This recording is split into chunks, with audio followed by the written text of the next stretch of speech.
Welcome into the Inside Scoop. We are live from Nashville, Tennessee, and today is Wednesday, November 6th. I'm your host, Josh Newberg, and we have one loaded show today. We're going to be talking LSU, Bryce Underwood, Ole Miss recruiting. We got some Texas Longhorns and Oregon Ducks. We're going to finish up with the Oregon Ducks, but first, let's take a look at the top 20 recruiting rankings. Yes, these are the recruiting rankings. So we got Alabama 1, Ohio State, LSU, Georgia, Texas at 5. Auburn was at 5 last week, but now Texas has jumped. Auburn, you got Oregon, Tennessee, A&M, and Michigan. The Wolverines, yes, the season going in one direction, but recruiting is going in another. We talked a lot about Michigan this week on the channel. You can go find those videos. You got Miami at 11, USC, Oklahoma, Notre Dame, Penn State, Clemson, Missouri, Ole Miss, Washington, and South Carolina. The Gamecocks coming off a big visit weekend as well. That is your top 20. Like I said, we got a loaded show today, a lot to cover, so let's get into it. Let's talk LSU recruiting because it's Bryce Underwood weekend. It's Bama weekend. It's a big one on and off the field. I got Shea Dixon from the Bengal Tiger on this one. We're going to go behind the scenes of some of these crazy recruiting developments that have been happening over the course of the last week. So you guys just do me a favor, hit subscribe to the On3 Recruits channel. We are the #1 recruiting channel on the Ponderosa. So jump on board and hit subscribe for me, please. All right, let's bring in Shea Dixon and Bryce Underwood. Expected back at LSU this weekend. It's a huge weekend nonetheless. Lots of buzz, though, been around Michigan, NIL. Bryce Underwood, less than a month till signing day. So where are we at with Bryce Underwood and his commitment to LSU? I don't think we're anywhere different than we were 300 plus days ago when he committed to LSU. Look, the talks with Michigan and a push from the NIL side had happened before he committed, after he committed. Obviously now Michigan with a month, now less than a month until signing day, is making a big push on the NIL front, not just with Underwood. We've seen it with a number of prospects on their board. So it is no surprise that a team struggling at quarterback is trying to keep a kid who's 30 minutes away home for college. But by that same token, you look at the LSU side, he's done nothing but stay loyal to LSU. He's not visited anywhere else. He hasn't visited even Michigan in this stretch since he's been committed to LSU. Which was, I think, first week of January of 2024. And now you're a month out from signing day. Joe Sloan just went up there, right, to go watch him play that opening round game against Belleville. And then the next day, after all the week of chatter and a big visitor list and all of this, Underwood isn't at the game with the #1 team in the country. And I'm not saying that he has to be there for Michigan to get him, but it's a continued pattern. He hasn't gone to any game. He hasn't gone to campus there. I think that's why, if you're an LSU fan, you feel a little bit better about this than maybe Josh, a lot of recruitments that involve a high-profile player who's committed, but he's also taking visits or saying that he needs to explore his options. Bryce hasn't done any of that. And as you just noted, here comes the LSU official visit just 3-4 weeks out from signing day. Yeah, perfect timing for that. And, I think I'm highly qualified to speak on this as – I saw the vision earlier than some. I was the very first to put in a prediction for Bryce Underwood to LSU.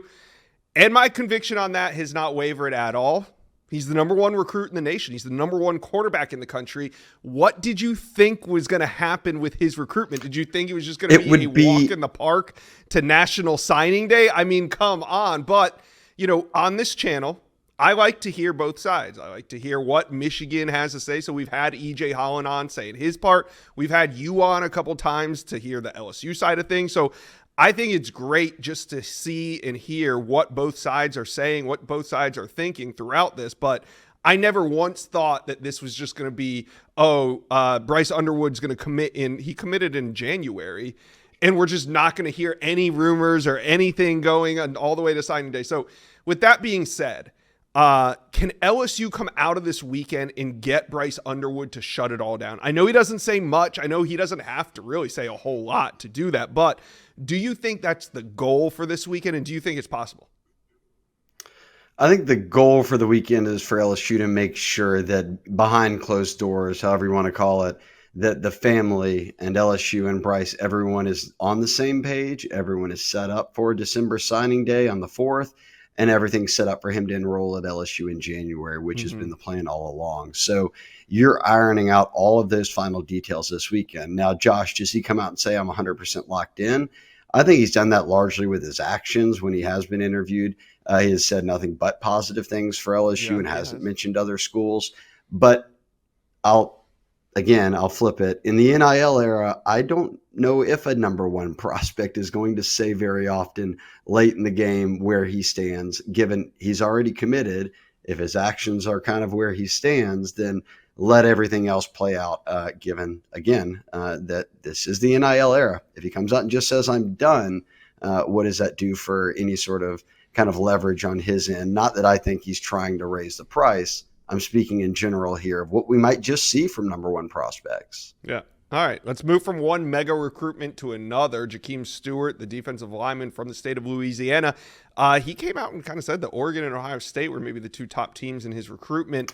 Where do you, Shea Dixon, think LSU stands for Jakeem Stewart heading into this weekend? Hey, Inside Scoop fans, if you're going to be out at the LSU and Alabama game this weekend, whether you're cheering on the Tigers or the Tide on November 9th, plan for a pit stop at the Whataburger food truck during your tailgate. Get ready to watch your team by securing an easy W first with a hot, fresh Whataburger, that is. And no matter who comes out on top, when you take your team to Whataburger, you'll feel like a winner by getting your food made fresh, your way, hot every time, 24/7. That's Whataburger. See you at the game and see you at Whataburger. He did. He caught up with Chad Simmons. He said he had a top two, and he's taken 2 visits. So I don't know if we presume Ohio State and Oregon to be those teams. My pick's been in on LSU from when he was in the 2026 class. Mm-hmm. Now that things are in part of this current thing, crop 2025, Josh, everything's expedited, not just for LSU, but for everyone.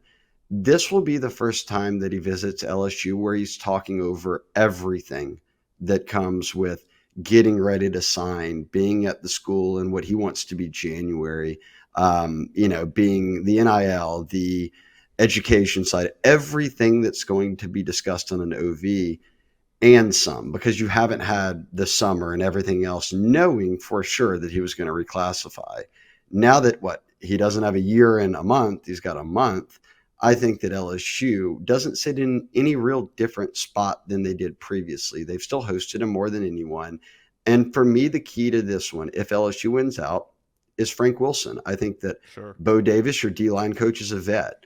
Larry Johnson, who I personally think Ohio State and LSU are the top two. I just think Oregon, I put the distance thing as something they have to overcome. But Josh, they've done it plenty, so I'm not counting them out. But I just look at those two schools, great D-line coaches. The one thing LSU has in their corner is Frank Wilson. And when Jakeem went from St. Aug to Edna Carr, another school that Frank's very tied into, I think that was huge for LSU. He didn't go to IMG. He didn't leave the state.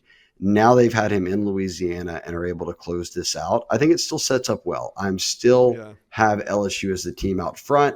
I just don't think it's a lock. I think that Jakeem doesn't know where he's going yet. Yeah, it's really hard for me to tell. It's tough until he takes this visit to LSU. Kind of like you said, he's got a top two that we assume's Oregon and Ohio State, but he has visited those two programs, hasn't been to LSU yet. So we'll see what he has to say coming out of this one. Shea, want to wrap it up with this. How concerning is it that wide receiver Derek Meadows has taken visits? Last weekend, he was at Michigan. This weekend, Steve Wiltfong reporting he's going to be at Notre Dame, two programs that, were definitely in it when he picked LSU over the summer. What's the level of concern here, and what's going on with Derek Meadows? Yeah, and remember, he's playing at Gorman in Nevada right now. He's from Michigan, though. Right. And as you noted, everyone thought he was going to go to Notre Dame over Michigan until he visited Bama and LSU like once or twice and then said, okay, I think I want to play in the SEC, and he committed to LSU. He hasn't visited since then. I don't think it's any different for me, and geographically speaking. LSU has a commitment from Philip Wright, the third out of Destrehan, for this class. They flipped him from Michigan. It's not a surprise that happened, right? That when kind of push came to shove, LSU turns up the heat, that a kid from Louisiana stays home to play at LSU. It wouldn't shock me that a Michigan native is now saying, hey, I may look at Michigan again, which you did this past weekend, or hey, Notre Dame, a school I visited almost double-digit times and everyone thought I would pick, maybe I'll give them one more look. And look, NIL discussions will happen, all of that kind of stuff, playing time, whatever it will be. I also think this one may have a little bit to do with the kid who left home already, went out to Nevada and played at Gorman, now kind of coming to the end of, hey, you need to make a real college decision, that he's looking at a couple schools back closer to home before he says, all right, here's my final call. So still committed to LSU, but I don't think LSU staff is very well aware of kind of how this could play out either way. All right. LSU fans, talk to me, especially my buds over on the Ponderosa, the message board on the Bengal Tiger. Talk to me. How many points is LSU going to win by? Let us know. Comment section below. Also, how you feeling about Bryce Underwood and how you feeling about this Jakeem Stewart visit? Where do you think they end up? Let us know. Comment section below. Let's talk Texas recruiting. There's been a couple major developments this week in the Longhorn market, so we're going to cover all that today in today's video. I got Justin Wells from Inside Texas. We're going to get into it, but first, Texas fans, do me a favor, hit subscribe to the On3 Recruits channel. You've been with me all season. We're about to hit the home stretch of recruiting, so jump on board, hit subscribe. All right. Let's bring on Justin Wells. One of the key developments this week was Zealous Hicks. He entered the week as Texas 2026 commitment. He is now a 2025 reclassified up a class to 2025. 6'1.5", 180 pounds, out of Carrollton, Georgia. What does it mean for Texas? And also, is Texas going to sign him? He was at Tennessee last weekend. Yeah, I think he was just doing a little bit of due diligence. I feel like Texas is going to sign him, and he's going to roll early. So this is a kid that's not only going to skip his senior season, he's going to skip a senior season and a half. That's crazy. He wants to be on campus in January. I believe he's 18 years old right now, so I think that kind of lines up. But this was kind of always the case with his recruitment. Even after he committed, we kind of knew that he was going to try to reclassify. It was one of those things we kept low for a little bit just because of out of respect for the family and everything. But ultimately, this is what they wanted to do. He said he's been starting on varsity since his freshman year. By the time you get to be a senior, if you know those guys, they're a little burned out of high school football. And Zealous Hicks is ready to get to that next step. He's ready to go to the next level. Like you said, he's 6'1.5", about 180. He's got an incredible wingspan. I was actually in Georgia last week, and after the Calvary Day Liberty County game, I watched Douglas County play Carrollton on television in my hotel room, and he got to match up against Aaron Gregory, another 2026 wide receiver target that Texas is in on, just committed to A&M a couple weeks ago. Hicks looks tremendous. He's versatile. This is a kid, I don't think he's a corner necessarily, but he's got nickel traits. He can play both sides of the venue at safety. Right now, he's trying to set up an official visit. Since he's a senior by classification now, he gets to take that trip. And so we reported at Inside Texas earlier that he's trying to lock that down right now. We feel like he's going to enroll early, and I think this basically closes the door on 2025 recruiting at safety for the Longhorns with Jonah Williams and Zealous Hicks, who I think are incredibly complementary and both add their own skill set.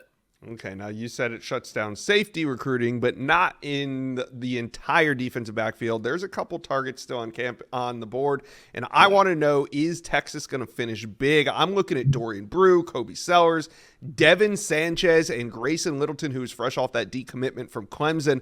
How many can Texas take, and what about the names that I mentioned? Where do you think Texas stands for some of those guys? I think Texas wants to take one more. I think they want two in this cycle because I believe they took 4 last year, and 3 of those 4 are already contributing with the team this year, especially Kobe Black's been big. Wardell Mack has actually gotten a pick. And so those young guys have played well. I think that's why they haven't pushed that hard at the corner spot. They've got Caleb Chester, the 4-star out of Fort Bend Marshall. But they want another one. And I think if they could get 2 more, they would. Like a Devin Sanchez is a numbers buster.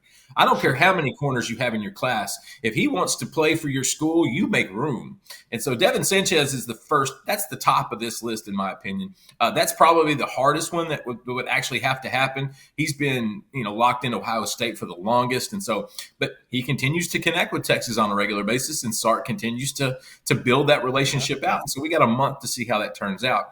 Dorian Brew made his way onto campus a couple weeks ago for the Texas-Georgia game to a few people's surprise. That one is I think Oregon feels a lot better now because they've got two cornerbacks in their class right now, and the other player, his name slips my mind, he's maybe looking around a little bit. And so I think Oregon's going to really rally around Dorian Brew to be like, look, we need you in this class more so than we did maybe before. And so Texas still likes Brew. And I think there's some middle ground there with that relationship. And so they may need to get him back again. They've got two more home games in the month of November to try to pull that off. Kobe Sellers, to me, Kobe Sellers and Colton Guillory, those are the two guys that I feel like are gettable. Sellers is committed to Texas A&M out of Shadow Creek. And then you've got Guillory, who's committed to Oklahoma and out of Klein Oak. And so with Guillory, I think Texas feels like they could flip him if they pushed hard enough. With Sellers, I feel like they felt really good about a flip there probably 3 weeks ago. And I think that Texas A&M LSU game kind of pushed him back into Aggie land. I think it not so much locked him down, but it kind of reminded him why he's there. Yeah, calm some nerves, so to speak. Mm-hmm. But that's not stopping Texas from talking to him. They want one more corner in this cycle, and they would take any of those guys.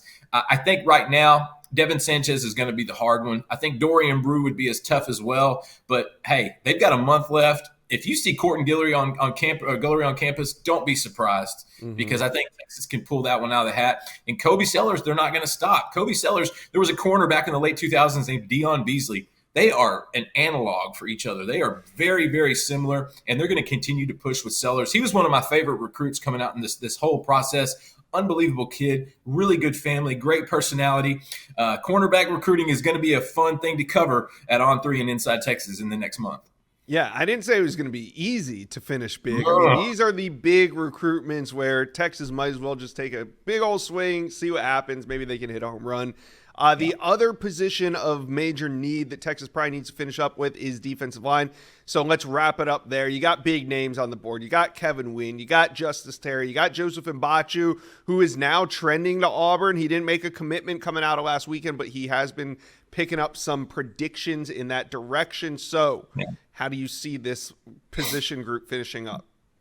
Inside Scoop listeners, let's talk Prize Picks. Now, this weekend, I did not fare as well as I would have liked to. Jeremiah Smith did not hit on the more than 70.5. Katron Allen did not hit on the more than 56.5 rushing yards. Dylan Gabriel, he did hit on his more than, but next week, this is what happens when Travis Hunter isn't playing. I'm just not on my Prize Picks game, but let me know in the comment section below, how did you guys do this weekend? We love Prize Picks here at the Inside Scoop. It's real easy. All you got to do, pick two or more players and their selected stat line, more or less. Submit your lineup in less than 60 seconds. It's that easy. And right now, if you play $5, you can end up with 50. Hear me out.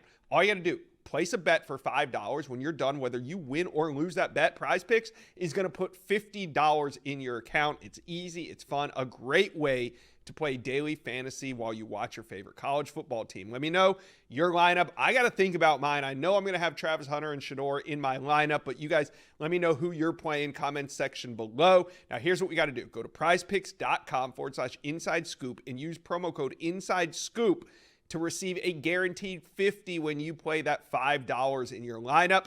Go to prizepicks.com/inside scoop. Promo code inside scoop, $5 to play 50. Prize Picks, daily fantasy sports made easy. Yeah, I was very fortunate to go through the state of Georgia corner to corner last week. Justice Terry was the most imposing. He looks like a college-ready player immediately. He's got hands the size of peaches, and this guy's big. I get a Colin Simmons to Texas vibe there, in which I don't think Kirby Smart can allow Justice Terry to leave the state. I just don't think it's going to happen. Auburn's still pushing for him. LSU still pushing. Texas is definitely pushing, but I think that one's going to wind up at Georgia. Joseph Mbachu, to me, is the most wide-eyed and open-minded. Like, this is such a new process to him. He just put on pads last spring. Grayson, if you've ever been to Grayson High School in Loganville, Georgia, they have 211 football players in that program, and a lot of them can ball. And so Mbachu's he's really he's that moldable clay that I think a lot of defensive line and DCs kind of see as a kid they love. I asked him, who's recruiting you the hardest right now? He said the Texas Longhorns. His family absolutely loved Austin when he took his official official visit for the Texas-Georgia game in mid-October. Just came off of a Michigan OV the weekend after that. Then he just went to Auburn after a weekend after that. I believe he's got maybe 2 more official visits he wants to knock out. I think that's going to be really close to an early National Signing Day decision. Auburn was trending, like you said, but Auburn also went all in last weekend. They were kind of pushing him for a commitment. And for the fact that he left gives us a little bit of pause now. And so I think this is a Texas-Auburn battle. I think Georgia was in the mix. They're really not anymore. South Carolina, I think, is kind of hanging around the rim there as well. But I think this is going to come down to Texas and Auburn. Kevin Wynn, man, my goodness. I don't know if I've ever met a kid that I had to interview in his kitchen because he is an inspiring chef. There's 2 things you need to know about Kevin Wynn. 1, he is going to be a cook one day. And 2, he's going to play football. And not in that order. He wants to go to the team that's going to get his signature is going to have the best culinary program in the country. And that's the first time I think I've ever said that covering recruiting in my life. I got to hang out with him. He cooked amazing fried chicken and biscuits. We can only interview for 5 to 7 minutes because those biscuits cannot burn. But Kevin Wynn, here's the thing with Wynn. He's committed to Florida State, and I didn't get a sense he's looking to decommit. Now, he's still open. USC really opened his eyes a couple weeks ago. That was the first time he had ever been in California. And that really opened his eyes. He liked a lot about what USC can offer. He went to Texas on an official visit in June. He missed an unofficial trip for the Texas-Georgia game, and he wants to make that up. This is a 6'2", 325-pound cat that Texas really likes. Tashard Choice and Kenny Baker are staying in the mix. Georgia is still in it. South Carolina is making a late push there as well. But I get the sense Florida State is holding on loosely there. And so despite them having such a dreadful season, I really do think they're in a good spot to keep him in the cycle. That remains to be seen. And then lastly, Walter Mathis Jr., he might have been the most impressive. He definitely had the best game against Liberty County. Explosive first step. Really good personality, really good parents. They call him Buddy because he's everybody's friend, and you could tell that Calvary Day roster is absolutely ridiculous with 2027 recruits. We are going to have to go back there. There are going to be multiple prospects to cover there over the next few years. Walter Mathis Jr. is locked into LSU. He loves Coach Bo Davis, but this is one that he wants to see Texas. If there was one kid that was really enthusiastic about trying to see the Longhorns, it was Walter Mathis Jr. And so him and his family are looking at scheduling a trip either for the Florida game or for the Kentucky game. That remains to be seen. I think he's locked into the LSU pledge as well, but I also know that Kenny Baker and Tashard Choice have his attention, and he certainly looked good. He's a little on the shorter side, 6'1.5".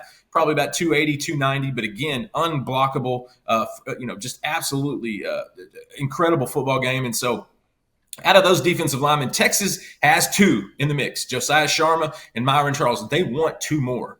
They'll get 2 more. They'll take 3 more if it's the right guy, because that cupboard has to be restocked. After this season, there's going to be 6 or 7 defensive linemen in the NFL strictly from Texas from the last 3 or 4 cycles. They have to replenish those funds. And for them to do that, they're going to have to nail some of these out-of-state guys. Well, this weekend will be a big opportunity. So, Texas fans, talk to us. How are you feeling about the DB board? How are you feeling, more importantly, about this defensive line board? Also, go check out Inside Texas. A ton of good intel coming off Justin's trip to Georgia. Go check it out. Also, let us know, comment section below. Let's talk some Oregon recruiting, because there's been some new developments with a few key Duck flip targets, and I got Max Torres from Scoop Duck on this video. We're going to break it all down. But first, guys, do me a favor right now. Hit subscribe to the On3 Recruits channel. We love talking Oregon Ducks recruiting, and we're not going to stop. So jump on board, hit subscribe. All right, let's bring in Max Torres. Max, tight end, Lincoln Cure, committed to Kansas State. Been flirting with Oregon on and off for a while now, but this weekend he's back in town. How important is this trip to Eugene? This trip is incredibly important for Lincoln Cure as it pertains to Oregon's efforts in the 2025 recruiting class, Josh. The Ducks do not have a tight end committed in this class, but to be honest, even before Lincoln Cure committed to Kansas State, he has been at the very top of Oregon's tight end board, their tight end wish list, if you will. So this is a really important trip to get him back on campus, show him what you're doing with the tight ends in this Will Stein offense. Terrence Ferguson, Kenyon Sadiq have been having tremendous years so far for the Ducks, and I think that they have done a tremendous job in this recruitment with Lincoln Cure, just staying consistent, staying steady, doing what they do and obviously winning a lot of games in the process. So I think that the appeal for Cure has been there all along. I know the Nike connection is very big with his recruitment, and he's had some strong relationships along the way at Oregon. Drew Maringer, Dan Lanning, Will Stein, they're all involved in this one. So the visitors don't get too much bigger in the 2025 class this weekend than Lincoln Cure. He's told me earlier this fall that he's kind of always going to have that what if I picked up the Oregon hat instead of the Kansas State hat. So the Ducks are still certainly alive here, and getting him back on campus is massive. Yeah, that quote's kind of telling. So, okay, so Cure's in this weekend. How does that impact? Because we talk a lot of Oregon tight end recruiting on this channel. So how does that impact the recruitments of Vander Plug and Andrew Olish? Plug is committed to Washington. Andrew Olish is a flip target from Michigan. How does it impact their recruitments? So for Vander Plug, he is coming off of an official visit to Oregon earlier in the season. He was on campus for the Ohio State game, and then he didn't waste too much time, Josh, getting back just 2 short weeks after the next home game for Oregon, as a matter of fact. Brought his family in for that official visit, kind of wanted to get them on board, I think, and see, hey, are you seeing what I'm seeing kind of a deal? Would you be comfortable with this move type of thing? So I really like Oregon standing with Vander Plug, who is a late riser in this 2025 class.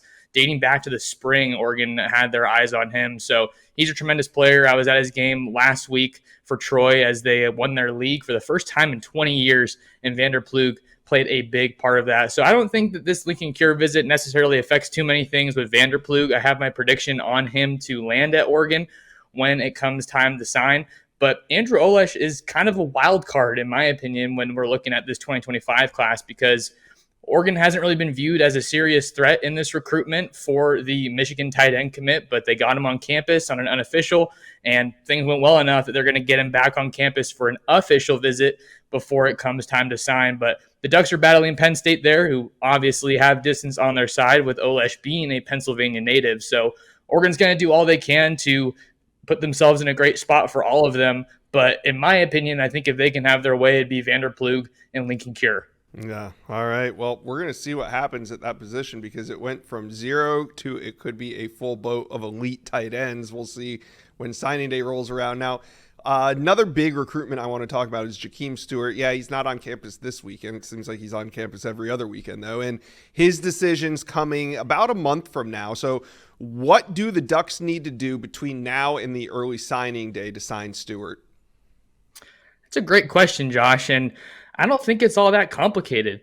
Just win. Just do your thing and play well on the field. Oregon's defense is among the very best in the country, and a big part of that is because of the guys up front. Guys like Jordan Birch, guys like Mateo Uyunglele, Derek Harmon, they are all doing really, really well this year, and they are winning at the line of scrimmage. So I feel like Oregon's doing a great job showcasing those players, and I think what they're doing on the field ultimately just shows, hey, this is our plan for you, Jakeem, playing out in real time. So they got to stay steady here, stay involved, keep showing them that love, have consistent contact. But really, I think until he gets back on campus for that unofficial visit during Oregon's bye week, I think that's huge. That's awesome. They just have to keep winning and keep doing what they've been doing all season and stay steady in their approach here. Yeah, everybody always talks about what it takes in recruiting and NIL and relationships, but honestly, good old-fashioned winning goes a long way, and right now the Ducks are doing that. Let's wrap it up with this. This weekend, one of the biggest names on campus is going to be a 2026 recruit. It's Jared Curtis. He's On3's #1 quarterback in the 26 class, and he's coming off a decommitment from Georgia, speaking very highly of the Oregon Ducks. Maybe even the Ducks are the front runner in this one. How did Oregon get in that position with Jared Curtis? They've stayed involved in this one. He did make it out to Eugene before that initial commitment to Georgia, and the Ducks have stayed in the picture here. This is a coaching staff that likes to cast a very wide net. We know, of course, they're trying to sign 2 quarterbacks here in the 2025 class with Jaren Sagapolu-Tele, the Cal quarterback commit, another big focus for Will Stein and this staff as we get closer to the early signing period. But for Oregon and Jared Curtis, I think you want to just kind of pick up where you left off by getting him back on campus. I don't think it's going to be too busy of a weekend from a numbers standpoint with recruits. So I think that it'll be great for the staff to get a lot of time one-on-one with a guy like Jared Curtis and, of course, Lincoln Cure, who we just talked about. So Oregon's steady doing their thing. They're winning on the field. Dylan Gabriel is having a tremendous year, taking care of the ball. His decision-making looks great. He looks comfortable. So I think that this one is probably one that has a long way to go. We know that Oregon already has Jonas Williams in the boat as a 2026 quarterback, but you're not going to put any limits on yourself when you're Oregon and just trying to get the best talent anywhere in the country at any position. And we know how important quarterback is. So that's going to be a fun one to follow, Josh, and getting him back on campus should tell us a bit more about if Oregon is, in fact, the true leader for Jared Curtis and if it's something that's sustainable moving forward. All right, Oregon fans, talk to Max and I. How you guys feeling about this weekend? Lincoln Cure, Vanderplug, all these flip targets on the board. You got Jakeem Stewart going to be back on campus during the bye week. It's going to be a phenomenal run to signing day. You guys do a great job at Scoop Duck. Ton of intel there. You guys go check that out. But Oregon fans, talk to us. Comment section below. How you feeling about some of these flip targets and how you feeling about Jakeem Stewart? We're coming down the stretch. Let us know. Comment section below. Let's talk some Ole Miss recruiting because there's a big-time matchup in Oxford on Saturday. It's going to bring out some top recruits as well, and that's what we're going to talk about in this video. With Georgia coming to town, there's going to be some big names as well. I got Ole Miss recruiting insider Zach Berry from OM Spirit on today, and we're talking 5-star wide receiver Caleb Cunningham. He's going to be on campus again. So is wide receiver Nashawn Montgomery. He's committed to the Florida Gators. So you know what time it is. It's almost time for Lane Kiffin to enter flip season. We're going to get into it, but first, Ole Miss fans, hit subscribe to the On3 Recruits channel. This is the best recruiting channel on all of YouTube, and we want you to be a part of it. So jump on board and hit subscribe. All right, let's bring in Zach Berry of OM Spirit. Caleb Cunningham back in Oxford, and before we got you on, I was thinking, when Caleb Cunningham committed to Alabama, all the experts were on here, Chad Simmons, Steve Wiltfong, and they all said he's solidly committed to Alabama, but in the end, the in-state schools are going to be there. And now here we are, we're a month out, the in-state schools, well, there's one, talking to Steve Wiltfong, it's Ole Miss. So he's back on campus. Zach, what are you hearing about Caleb Cunningham and Ole Miss at this point? Yeah, I'll say this about Caleb Cunningham. The one thing that you have to appreciate is he is going to be honest and forthright with everything he says. A lot of people are like, oh, he's a big visit guy. He's going to love the school that he just leaves. And yeah, maybe he does, but he's also going to tell you, hey, I'm committed to Alabama. I love what Kalen DeBoer and the Crimson Tide are doing, but I also really like Ole Miss. And also, he's going to rattle off who he also likes and who he wants to visit. So he has not shied away from being honest about where things stand. And Ole Miss, like you said, is right there next to Alabama. I feel I'm inching closer and closer to it. I think Ole Miss might be close to pulling even with Alabama heading into the weekend.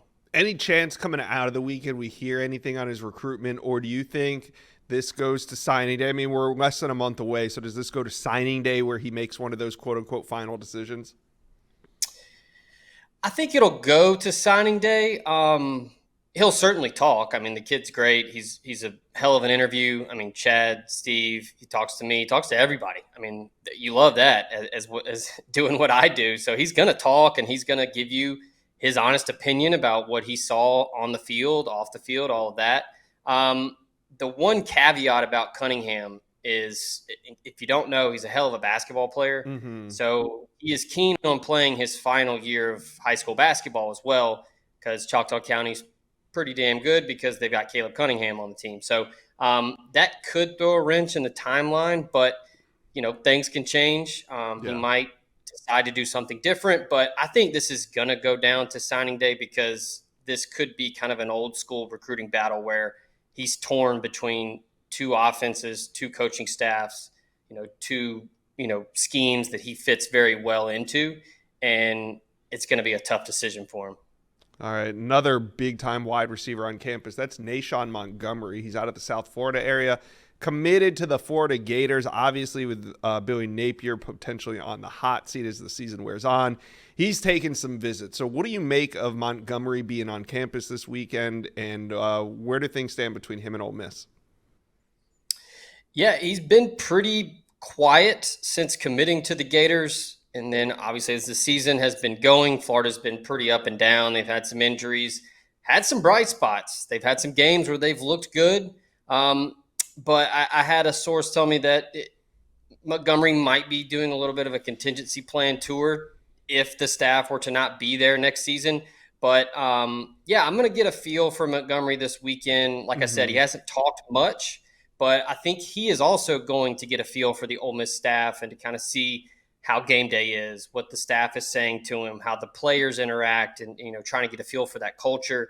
But I know the staff is very high on him. They think he is a hell of a playmaker and a guy that plays some high-level high school ball down there at Miami Central. The Rockets program is one of the best in the country. So he can ball. I think it's going to be a little bit of both. Both parties are going to kind of feel each other out this weekend. All right, one more flip target on campus I want to ask you about. That's Mississippi State commit Tony Mitchell, a DB. What type of priority is he when it comes to flip targets? Yeah, so I wrote about that in one of our War Room posts that you can read over at ohmspirit.com. Ole Miss was after him hard. It was pretty much Ole Miss, West Virginia, and Mississippi State. He commits to Mississippi State. Now he's back. He was originally going to be on campus for a game day and didn't show up, had to reschedule. So now if he shows up, I think that will kind of show both parties are interested because obviously Ole Miss is interested in inviting him back for this one. So I think we'll get a feel for this one as well after Saturday into Sunday. But yeah, he's got the relationship with Pete Golding from his time at Alabama. So he's familiar with Pete and how he coaches and the defense he runs. But Ole Miss is going to look to add some plug and play guys, via the portal. But this one will be via JUCO, kind of old school. But they're going to lose some experienced safeties after this season. So Tony Mitchell is a dude that Pete Golding believes in, obviously, and is going to bring him in. And they're probably going to ask the tough questions and have a good one-on-one interview and see how things shake out on Sunday when we get a chance to talk to Tony. All right. Well, exciting weekend and just generally exciting times for Ole Miss recruiting because flip season is upon us. So Ole Miss fans, talk to Zach and I, comment section below. How are you guys feeling about this game against Georgia?